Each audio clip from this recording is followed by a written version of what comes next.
Terence gave me one of his last interviews at his home on the Big Island of Hawaii.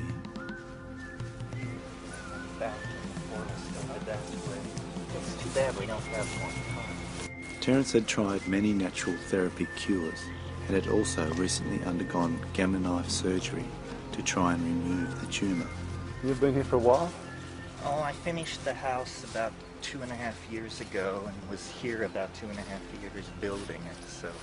Right. Yeah. Let me get Christy and...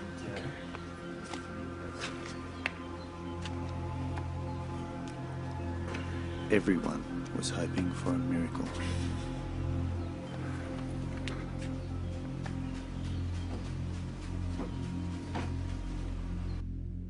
Why do you think governments, most governments in fact around the world, have banned ayahuasca and made most psychotropics illegal? Well, I think a social system is the product of a process of, you could call it social natural selection, that a civilization produces various religious ideas, political ideas. Some survive and some don't. And it's because the social system is applying selective pressure, saying universal medical care for all. We don't need that. Sexual flexibility among teenagers. Well, we don't need that. So over time, a social system is built out of what is saved and what is thrown away. And so when you start putting drugs into a social system that actually promote unusual ideas, you're pushing the most important buttons that a society has, the buttons that shape what it believes about life and death and value and marriage and childbearing and all these things.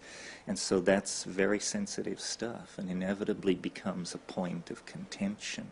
And societies will arm wrestle over that, up to and including putting you away for 20 or 30 years for a half a gram of grass or something.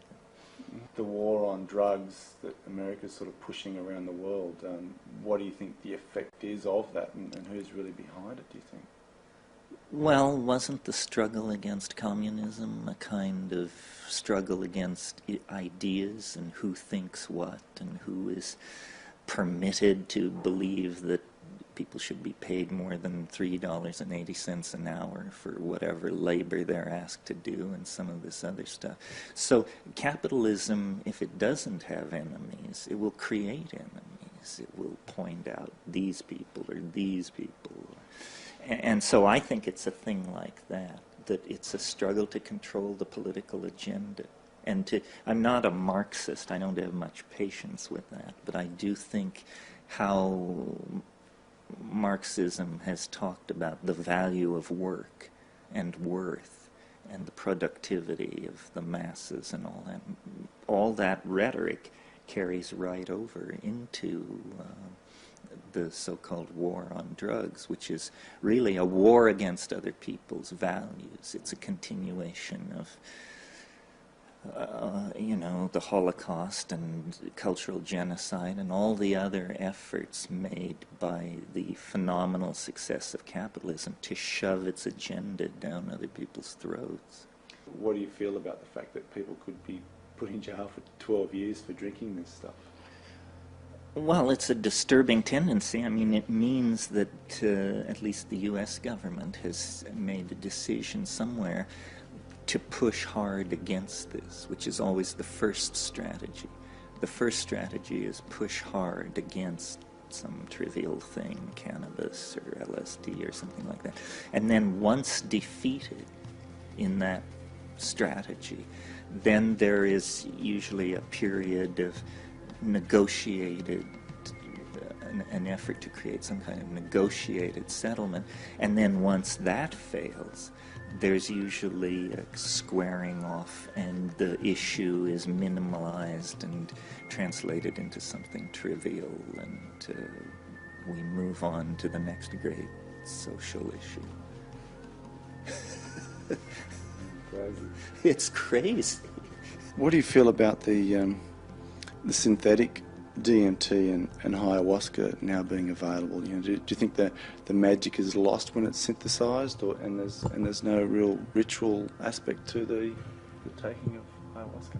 Well, it's not so much that the ritual is lost as that the people who are doing the making and the taking and the shaking may not really understand what they're getting into. A drug like synthetic ayahuasca, pharmahuasca, do people realize this is the same thing as has been taken for thousands of years down there? Do they realize its role in shamanic healing and all this?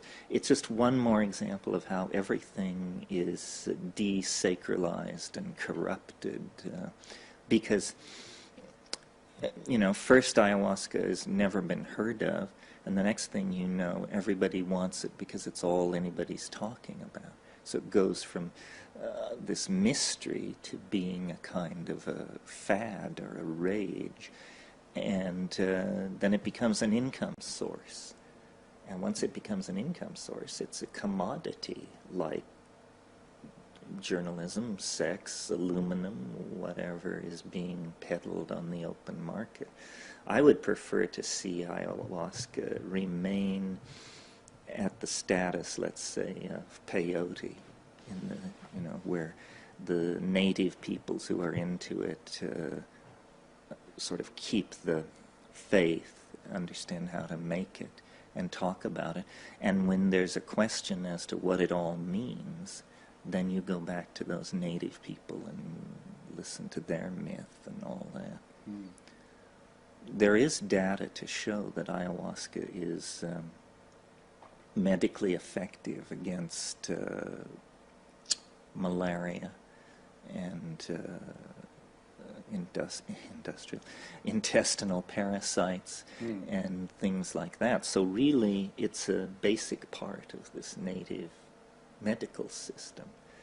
And if instead of trying to put everybody in prison, we actually try to do research on this stuff and find out how it works and how it affects various conditions, we would probably extract its benefit much more quickly. Mm-hmm. Yeah. Okay, so what about the combination of ayahuasca and the psychotria viridis? That seems to be a magic combination. How is it that the DMT is able to be absorbed in the stomach, whereas if you could just explain that relationship. Well, it involves the interrelationship between a brain-mind system that has had all the monoamine oxidase taken out of it pharmacologically. And all these psychoactive drugs seem to have a bigger, more dramatic impact in the presence of a lowered MAO threshold. And how this was discovered by Amazonian Indians millennia ago and not discovered by Western science till 1956 or something is just one of those peculiar facts about ethnobotany and ethnomedicine. But it's certainly true that you have a much more dramatic effect with the two in combination. How many of these kinds of facts of folk science are out there to be discovered? We don't really know yet, but slowly it's all being unraveled. It's never been explained, why there are so many plant psychedelics in the New World. The jojoba snuffs, the ayahuasca, the mushrooms in the New World, salvia divinorum. All of these things are New World, and this has been a social phenomenon, the exploration of which has been pretty much pushed by New World anthropologists and philosophers. If we'd had to depend on European philosophy for the content of the century, we'd all be reading Jacques Derrida and you know, those kind of people. So it's a local phenomenon that's become global. The way we value the earth, the way we value commodities, the way we extract them and manufacture them into saleable goods, this will all be seen in a different way, I think. And again, it's an issue of capital and labor and how you value what you put your life into and that sort of thing. Well, what the shamans know that we don't is which plants, how, and where. And it took a long time to figure this out. You know, they didn't invent the calculus. They didn't, you know, sailing vessels of great speed and power. None of that was pursued. What was pursued was these vegetable entities that can be coaxed out of the plant world. And the irony is that Europe, who set out, you know, in the 17th century to explore the world, to bring it Christian civilization, may have encountered phenomena and variants on civilization that will ultimately prove more powerful than what we were peddling. This discussion is by no means closed at this point.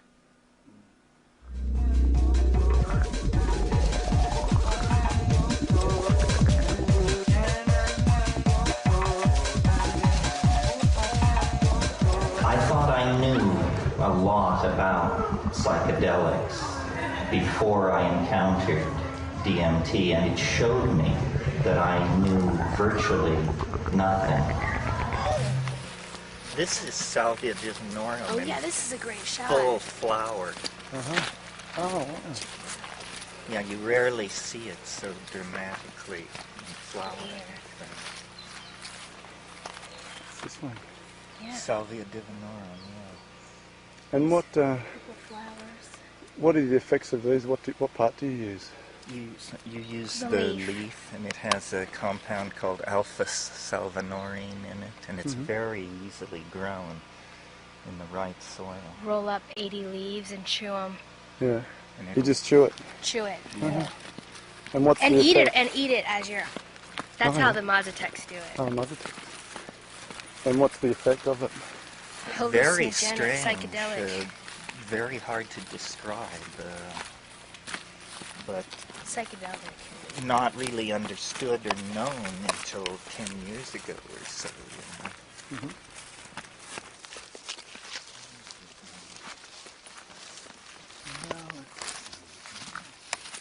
See the salvia all through here. Uh-huh. And what's the legal status of that? It's It's legal. completely legal. Amazingly enough. Well, let's see.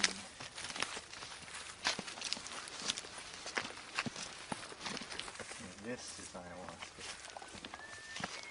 That's why it was called Banisteriopsis, because the leaves are opposed to each other like the rungs of a ladder. And it winds up into this. I've got some pieces back at the house. Oh yeah, you can show. Now here, this vine going up so high, Oh, yeah. that's ayahuasca.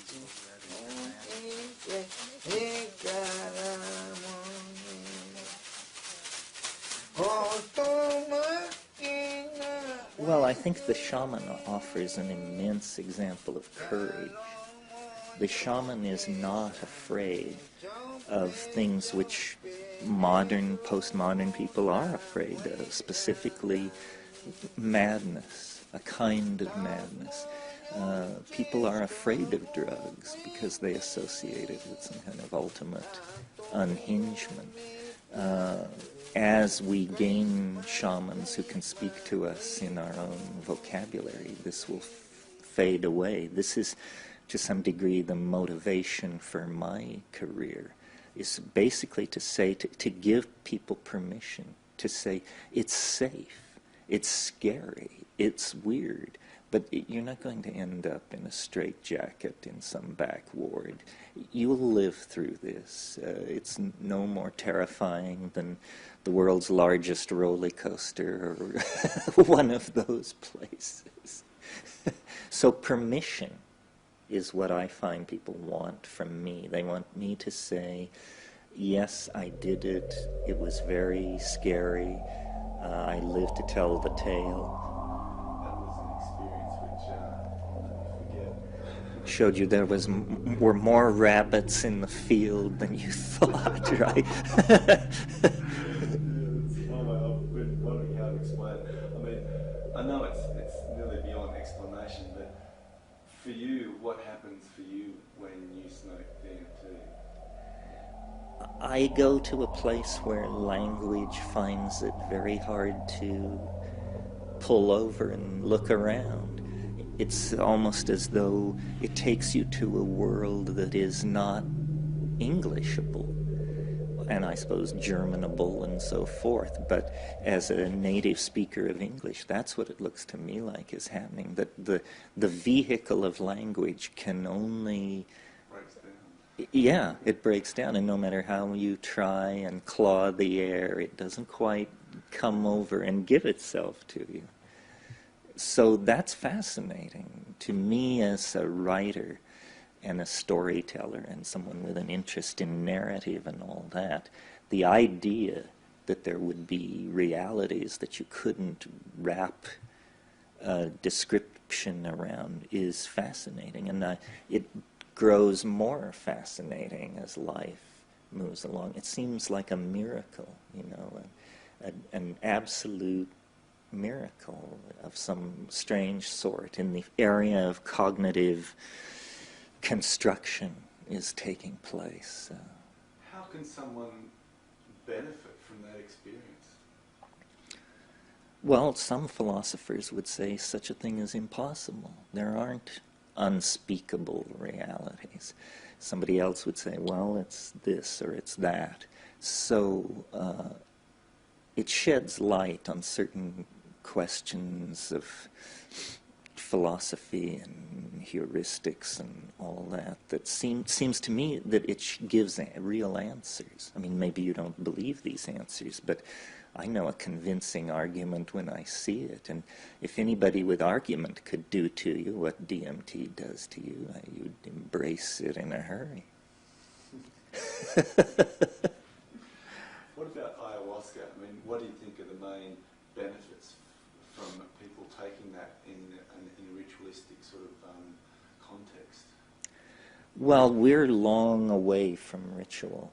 And I think rituals are what we need, that's why we create sports leagues and beauty pageants and all these things, simply to, reassure ourselves that in these ritual confined spaces, these energies can be held, and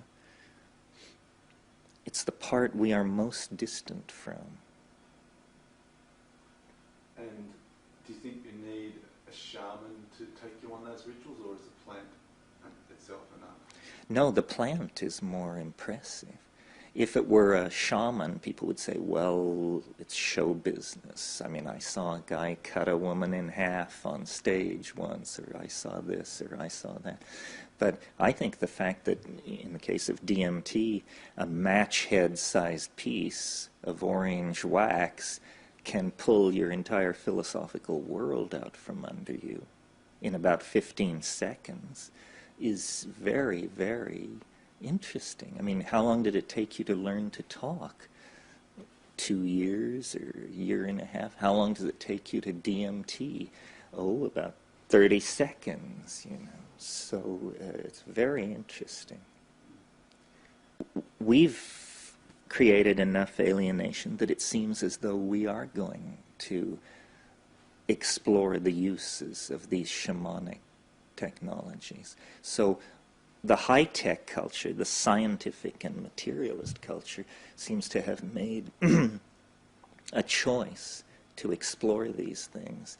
And the shamanic Aboriginal culture seems to have made its choice. But it's going to integrate while we're going to, have another one of these socially destructive debates about law and order and obligation and all the rest of it. That seems to me to be a waste of time. What do you think ayahuasca has to offer humanity at this point in time that changes the millennium? Well, all boundaries are dissolving. That's what the end of the millennium means. It means that, the tribes of the Amazon basin, the tribes of the New Guinea highlands, the tribes of Oxford and Cambridge, everything is dissolving, and humanity is reaching a kind of plural consensus. I mean, even the most sophisticated capitalist, let us say, is aware now that it won't do to cut down all the trees, that that's a mistake. So what's happening is a single human viewpoint is sort of coming into existence, a viewpoint that values nature, values natural resources, and tries to, however clumsily, to make some kind of peace out of the whole human mess that we're now mixed up in. I think what it brings is an empathy to the destruction of the planet. The cutting of a rainforest is suddenly no longer completely abstract. It's actually something you can feel and relate to. And all political change begins with a change of feeling and value. So, if we begin to see the Aboriginal people of every continent as the holders of this knowledge, they will begin to look not so naive, not so foolish or something like that, but actually as sophisticated people who have developed a working relationship with these powers and things. And that's the only way you're going to get real political change on some of these issues. If we were having this discussion 30 years ago, we would not be talking about ayahuasca, we'd be talking about mushrooms and their potential and So I think the plants change, the drugs change, but the challenge stays the same, and the challenge is to build a humane and human world without doing damage to the humanity that's already in it. So, what's your view for the future? Do you feel confident or pessimistic, optimistic that humanity can take on this challenge?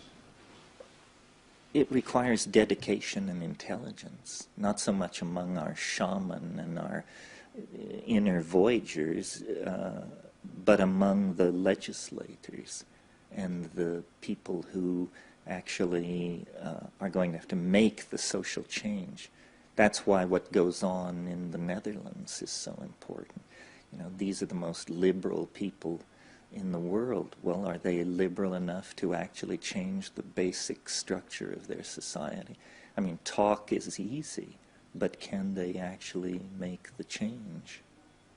What they're trying to do is establish the notion of a thought crime, that it's a crime to consider restructuring the state this way or this way.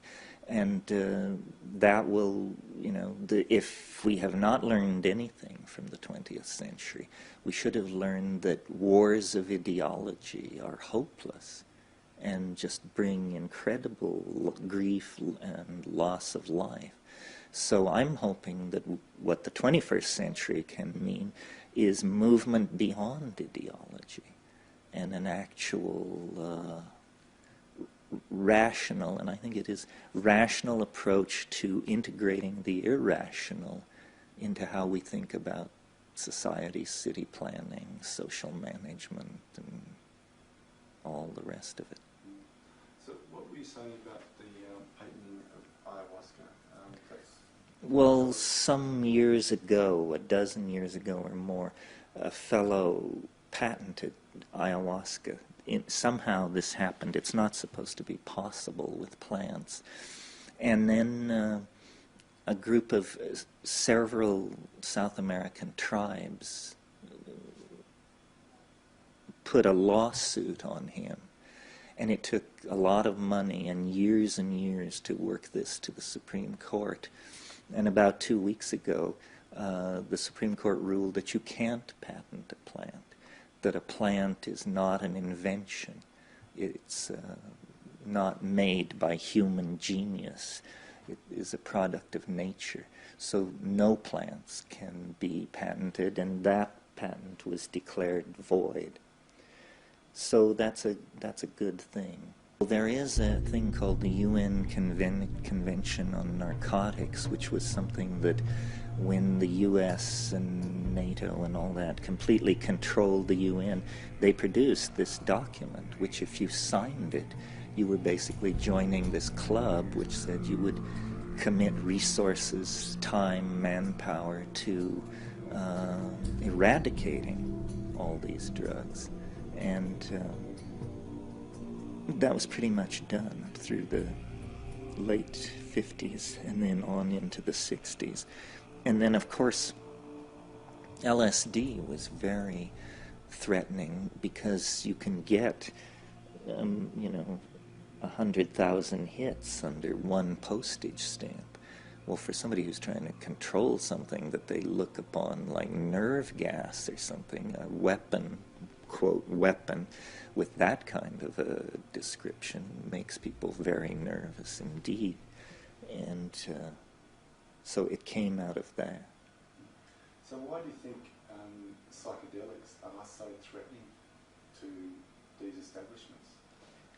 Because they produce unexpected ideas and conclusions. That's what strange politics does. You know, you go in a Freemason and a Republican, and you come out, God knows what, a polyamorist and an anarchist or something like that.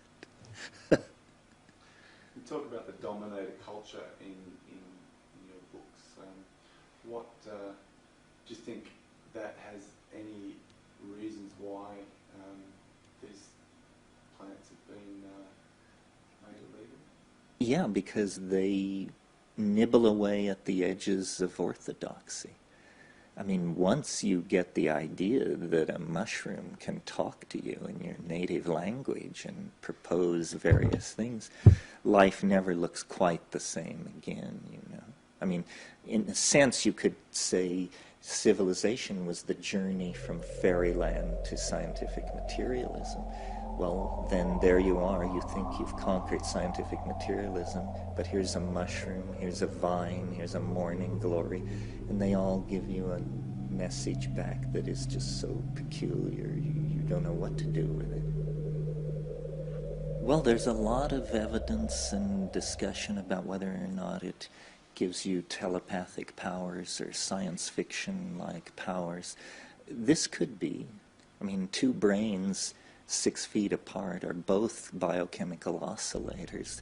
I wouldn't consider it a miracle if it were found that brains floating in ayahuasca have a kind of supernatural connection.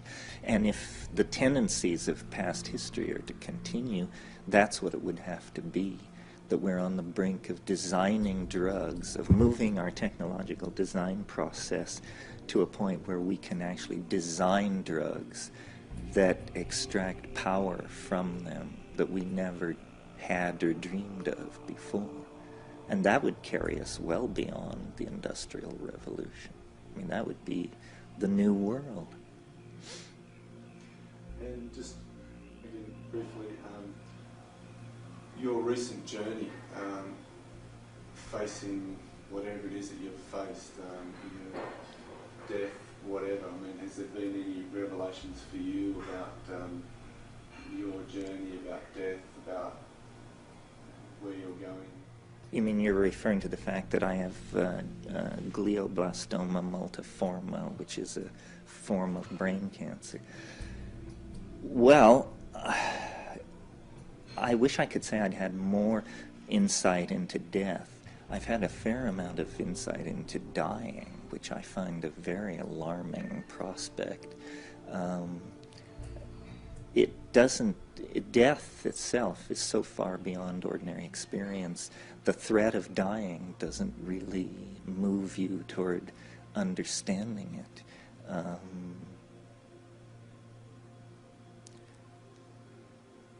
Death is the great mystery around which religions are built, and being able to say, I know what it is, I know how it works, is the way you start a congregation and get a little community going. I would say the big surprise for me was I'm not afraid of death the way I thought I would be. It's just such an intellectual question mark that you just move to the next page because there's nothing to be said about death except that it seems to last rather a long time.